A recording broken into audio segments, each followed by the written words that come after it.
नमस्कार, मैं अभिनेंद्र और आपने देखना शुरू कर दिया है द प्रिंट लाइन्स।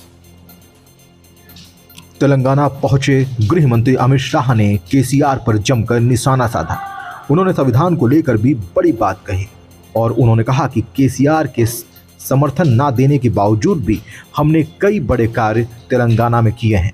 आइए सुनते हैं गृह मंत्री अमित शाह ने क्या कुछ कहा। सुनिए। केसीआर के लोगों ने भ्रष्टाचार किया है। इसके दूसरी ओर भारतीय जनता पार्टी की नरेंद्र मोदी सरकार ने भारतीय जनता पार्टी के स्थापना से 1950 से जनसंघ से लेकर अब तक जितने वादे किए थे, ये 9 साल में हमने सभी वादे पूरे किए हैं। चाहे राम मंदिर बनाने का वादा हो, चाहे धारा 370 को समाप्त करने का वादा हो, चाहे ट्रिपल तलाक को समाप्त करने का वादा हो, चाहे गरीब कल्याण का वादा हो। हमने कई सारे गरीब कल्याण के काम केसीआर सरकार के असहयोग के बावजूद भी यहां किए हैं। जैसे 40 लाख लाभार्थियों को, किसानों को हर साल 6,000 रुपया मोदी सरकार चेक से दे रही है। 54 लाख गरीबों के घर में पीने का पानी नल से जल पहुंचाया। लगभग 33 लाख घरों में तेलंगाना के शौचालय बनाया। 1,90,00,000 गरीबों को हर साल 5 किलो, हर महीने 5 किलो अनाज प्रति व्यक्ति हम दे रहे हैं। 11,50,000 माताओं को उज्ज्वला का गैस का सिलेंडर दिया। 2.5 लाख घर बनाए और ग्रामीण सड़क योजना भी 12,000 किलोमीटर बनाई। तो कौन पार्टी अपने वादे पूरे कर रही है, इससे इसकी विश्वसनीयता खड़ी होती है। और यहां पर केसीआर सरकार के खिलाफ एक बहुत बड़ा रोष तुष्टीकरण की राजनीति का भी है।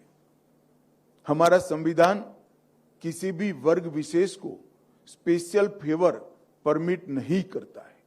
तुष्टीकरण की राजनीति के चलते जो तेलंगाना का प्राइड है, तेलंगाना का गौरव जिसके साथ जुड़ा है, जिसमें हजारों लोगों ने अपनी जान गंवाई, वो हैदराबाद विमोचन दिन को भी केसीआर ने मनाने का वादा तोड़ा है। इसके साथ साथ रिलीजियस रिजर्वेशन, केसीआर ने पूरे देश में एक ही राज्य ऐसा है जहां रिलीजियस रिजर्वेशन दिया जाता है जो संविधान सम्मत नहीं है, गैर संवैधानिक।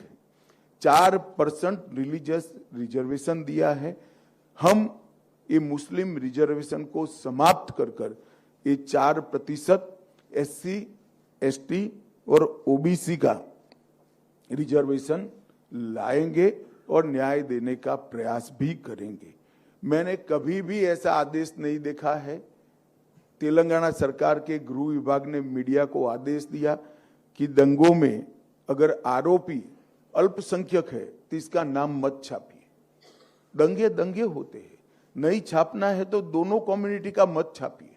नाम छापना कोई अच्छी बात नहीं है, परंतु सिर्फ अल्पसंख्यक का नाम न छापो, वो किस प्रकार का आदेश है मेरी समझ में नहीं आता है। और सिर्फ अल्पसंख्यक समुदाय के लोगों को सिविल एग्जामिनेशन में मुफ्त कोचिंग देना कितना उचित।